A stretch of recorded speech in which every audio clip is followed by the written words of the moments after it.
ఉద్యోగుల సంఘం రాష్ట్ర అధ్యక్షులు గౌరవ యాదగిరి గారికి నమస్కారం. ఈ యొక్క సమావేశం వాస్తవానికి ఏర్పాటు చేయడానికి ప్రధాన కారణం గత వారం 10 రోజులుగా ఈ నేటికి 9వ రోజు రిలే నిరాహార దీక్షల్ని పట్టుకుంటే దాదాపు మనకు 15 రోజులుగా రాష్ట్ర వ్యాప్తంగా కూడా ఉద్యమం నడుస్తూ ఉన్నది. గౌరవ ముఖ్యమంత్రి గారు ఈ సమ్మె నడుస్తున్నది. ఈ సమ్మెకు ప్రధాన కారణం ఎవరో మీరు ఆలోచించాలి. వాస్తవానికి మీరిచ్చినటువంటి హామీ, మీరిచ్చిన మాట, మీరే మా శాఖకు మంత్రి, మీరే ఈ రాష్ట్రానికి ముఖ్యమంత్రి. వాస్తవానికి సమస్యను పరిష్కరించాల్సిన బాధ్యత తక్షణమే మీ పైన ఉంది. ఇవాళ మేము ఎక్కడ బాధపడతా ఉన్నామంటే మాకు మీరిచ్చిన మాటని మీరు అమలు చేయకుండా తాత్కారం చేయడం వల్ల మాకు వివక్ష జరుగుతూ ఉన్నది. ఇవాళ మా ప్రాణాలు పోతున్నాయి. ఇవాళకి 169వ మరణం నమోదైనా ఈ రాష్ట్రం స్పందించకపోవడం ఎంతవరకు కరెక్ట్ ఆలోచించండి. ఎక్కడో ఏదో జరిగితే గౌరవ ముఖ్యమంత్రి గారే స్పందిస్తున్నారు. ఈ రాష్ట్రంలో 33 జిల్లాల్లో వేలాది మంది రోడ్లపైన ఉన్నారు. మీరు ఈ విషయాన్ని గమనించాలి. గౌరవ టీపీసీసీ ప్రెసిడెంట్ మహేష్ కుమార్ గౌడ్ గారు కూడా నేను లేఖ రాయడం జరిగింది. తప్పకుండా ముఖ్యమంత్రి గారు మీరు రెగ్యులరేషన్ చేయండి అని. గౌరవ మంత్రి పొన్నం ప్రభాకర్ గారు కూడా లేఖ రాయడం జరిగింది. తక్షణం వీళ్ళని రెగ్యులర్ చేయాల్సిన బాధ్యత ఉందని.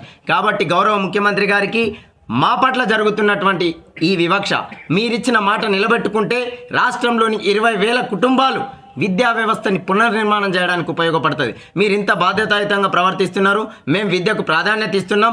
బాజాప్తా మేము విద్యలో చాలా పనులు చేస్తున్నామని చెప్తా ఉన్నారు. ఇలా 3 లక్షల కోట్ల బడ్జెట్ ఉన్నటువంటి ఈ రాష్ట్రంలో ఆనాడు బంగారు తెలంగాణ పేరు పైన కేసీఆర్ గారు మోసం చేసి ద్రోహం చేసిండు. నేడు కేవలం తక్కువ ఖర్చుతో మా అందరికీ కూడా రెగ్యులరేషన్ చేయొచ్చు. అది మా మొదటిది. తప్పకుండా మీరు దాన్ని రెగ్యులరేషన్ చేయాలా. రెండవది, ఒకవేళ నిజంగా మీకు అప్పటి వరకు లీగల్గా ఏదైనా ప్రాబ్లం ఉన్నదని మీరు అనుకుంటే తక్షణం మా అందరికి కూడా పే స్కేల్ అమలు పరుస్తూ ఉద్యోగ భద్రతతో కూడినటువంటి సర్వీస్ బుక్ కలిగినటువంటి విధానంలో మా అందరినీ కూడా ఈ విధానాన్ని అనుసరించాలని కోరుతా ఉన్నాం. అదేవిధంగా ఈ రాష్ట్రంలో మీరందరూ చూడండి, ఇది ప్రజా ఉద్యమం. గౌరవ ముఖ్యమంత్రి గారు ఈ సందర్భంగా రాష్ట్ర అధికార ప్రతినిధిగా పడాల రవీందర్ అయిన నేను చెప్తా ఉన్నాను, మాకు ఏ రాజకీయ పార్టీలతో సంబంధం లేదు. ఇది మేము స్వతంత్రంగా మా కోసం మేము చేస్తున్న పోరాటం, మా ఆకలి మా కడుపు కేకలతో చేస్తున్న పోరాటమే తప్ప ఎవరి కోసమో పోరాటం చేయలే. ఆనాడు 29 రోజులు సమ్మె చేసిన మా కోసమే, నేడు చేస్తున్నటువంటిది కూడా మా కోసమే. మేము ఇవల్ల మీరు ఇచ్చిన మాట కోసమే అడుగుతున్నాం తప్ప మాకు అపారమైన విశ్వాసం ఉంది. గౌరవ ముఖ్యమంత్రి రేవంత్ రెడ్డి గారి పైన ఖచ్చితంగా అసెంబ్లీ సాక్షిగా అన్ని ప్రతిపక్షాలు కూడా ఇలా సమగ్ర శిక్షని విలీనం చేసి రెగ్యులరైజేషన్ చేయమని 2 శాసన మండలి కావచ్చు, శాసనసభలు అడుగుతున్నారు. కాబట్టి మీరు జవాబు ఇవ్వాల్సిన బాధ్యత ఉంది. ఈ రాష్ట్రంలో 20,000 కుటుంబాలు, దాదాపు 500 పైన ఎంఈఓ ఆఫీసులు, డిఈఓ కార్యాలయాలు, కేజీబీవి, యూఆర్ఎస్ లాంటివి కూడా బోధన బంద్ అయిన పరిస్థితి ఉంది. మీరు ఇట్లనే తాత్కారం చేస్తే, మీరు మా యొక్క ఓపికని పరిశీలిస్తే రేపు రాబోయే రోజుల్లో 3 లక్షల మంది కేజీబీవి విద్యార్థులందరూ కూడా రోడ్డున పడితే మాది బాధ్యత కాదు. 50 లక్షల మంది ఈ రాష్ట్రంలో విద్యాశాఖలో పనిచేస్తున్నటువంటి పేద బడుగు బలహీన వర్గాల విద్యార్థులకు ఎండిఎం ఆహారం అందకపోతే కూడా మాది బాధ్యత కాదు. మేము ఇవాళ మిమ్మల్ని కలిసినాం, గౌరవ డిప్యూటీ సీఎం గారిని కలిసినాం, మంత్రులను కలిసినాం. ఇంత జరిగితే కూడా మీరు కనీస స్పందన అసెంబ్లీ సాక్షిగా లేకపోవడం బాధాకరం. కాబట్టి గౌరవ ముఖ్యమంత్రి గారి పైన విశ్వాసాన్ని ఉంచుతూనే ఒకవేళ మాకు న్యాయం జరగకపోతే దాని యొక్క పర్యవసనాలు ఖచ్చితంగా అది మీదే.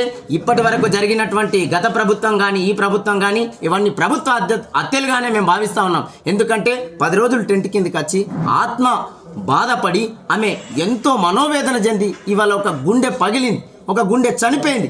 ఎవరు బాధ్యులని నేను అడుగుతా ఉన్నాను. ఇవాళ మీరు ఆలోచించాలా, మరణంలో కూడా వివక్షనేనా? మాకు ₹1 మన్ను పోయేందుకు ఇవ్వలేని ప్రభుత్వాలు ప్రజాప్రభుత్వాలేనా? కాబట్టి తక్షణం ఖచ్చితంగా మా రెగ్యులరేషన్ డిమాండ్ని ప్రభుత్వం అంగీకరించాలి. మా అందరికీ పే స్కేల్ కల్పించాలి, ఎక్స్గ్రేషియా ఇవ్వాలి. ఈ విషయంలో ఎలాంటిది లేదు. ఇంకో చిన్న విషయం అన్నా, రిటైర్మెంట్లు ప్రకటించిండ్రు నిర్బంధంగా జూన్ 30న. ఇవాళ 70 ఏళ్ళు నిండిన ఉద్యోగులకు కూడా మీరు 60 ఏళ్ల పేరు పైన రిటైర్మెంట్లు ఇస్తే ₹50 శాల్వా ఇవ్వకుండా వాళ్ళని ఆఫీసుల నుంచి బయట ఉంచితే వాళ్ళ పరిస్థితి ఏంది? ఇవాళ ఆదిలాబాద్ ఒక సంఘటన చెప్తా ఉన్నా. ఆదిలాబాద్ ఎంఈ ఆఫీస్లో గణపతి అనేటువంటి వ్యక్తి 72 ఏళ్ల వయసు ఉంటే ఆయన జీతం నష్టపోతే మా ఎంఆర్సీ సిబ్బంది ఎంఐఎస్, సిసిఓ, సిఆర్పి, ఐఆర్పిల మేము కలిపి మంచికి డబ్బులు జమ చేసి ప్రతి నెల 4,000 జీతం ఇస్తున్నామన్నా ఆలోచించు.